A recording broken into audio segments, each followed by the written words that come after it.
મોરબીમાં પાટીદારોએ વિરોધ દર્શાવતા અગાસી ઉપર થાળી વાટકા અને ઝાલર વગાડીને સરકાર સામે બળવો કર્યો હતો। છેલ્લા 1.5 મહિનાથી પાટીદાર અનામત મુદ્દે સરકાર સાથે પાટીદારો બાથ ભીડી રહ્યા છે, ત્યારે અનામત આંદોલનનો આગેવાન હાર્દિક પટેલ ગત સપ્તાહે રાજકોટ સહિત આજુબાજુના વિસ્તારની મુલાકાત લીધી હતી। દરમિયાન ધોરાજી ખાતે સૌરાષ્ટ્રના કન્વીનરોની એક બેઠક પણ મળી હતી।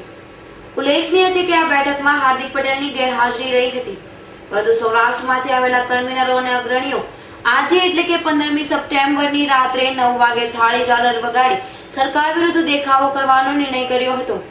આ માટે સૌરાષ્ટ્ર કક્ષના પાટીદાર સમાજને મોબાઈલ અને ફોનના માધ્યમથી જાણ કરવામાં આવી હતી અને રાત્રિના 9 થી 9:30 સુધી ઘરે ઘરે અગાસી પર ચડી ઝાલર અને થાળી વગાડવાનું આહવાન કર્યું હતું, જેના પગલે મોરબીના રવાપર ગામ નજીક આવેલા બોની પાર્ક વિસ્તારના 500 થી વધુ મહિલાઓ, પુરુષો, વડીલ, યુવાન અને બાળકોએ એકત્ર થઈ થાળી વગાડીને રણકાર કર્યો હતો અને અનામત અમારો હક છે અને તે મેળવીને જ જંપીશું તેવો હુંકાર પાટીદાર મહિલાઓએ કર્યો હતો। તો પાટીદાર મહિલાઓએ નેતાઓ પ્રત્યે રોષ વ્યક્ત કરી તેના રાજીનામા સુધીની માંગ કરી અનામત આંદોલનને ટેકો આપે તેવી અપીલ કરી હતી।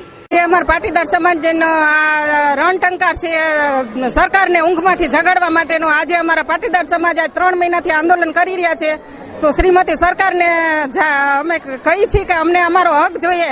બસ બીજાને ગમે તે આપો એની સામે અમને વાંધો નથી, પણ અમને અમારો હક મળવો જ જોઈએ। અમારે 87% ઓબીસીમાં અમારો સમાવેશ કરો, કારણ કે અમારા બાળકોને 90% ઉપર છે, છતાં પણ એડમિશન સરકારીમાં મળતું નથી કે નથી સરકારીમાં નોકરી મળતી। અમે પાટીદાર સમાજને તમને અહીંયા સીટ ઉપર બેસાડ્યા છે, તો હવે તમે કેમ કોઈ દેખાતા નથી? અમારી સાથે ન્યાય કરો। બસ અમારે અનામત જોઈએ અને જોઈએ અને જોઈએ, અમે લઈને જ જંપીશું। હવે તો અમે બૈરાઓ પણ અમે મેદાને નીકળીશું। જે અમારાથી દૂર છે, જ્યારે અમારે એની જરૂર પડી છે ત્યારે એ લોકો અમને મોઢા પણ બતાવતા નથી અને અમારી આગળ પણ આવતા નથી કોઈ પણ નેતા ભાજપના। અમારા પાટીદારના નેતાને શરમ આવી જોઈએ કે અમે રાજીનામું આપવું જોઈએ। રવિ મોટવાણીનો રિપોર્ટ, S9 ન્યૂઝ, મોરબી।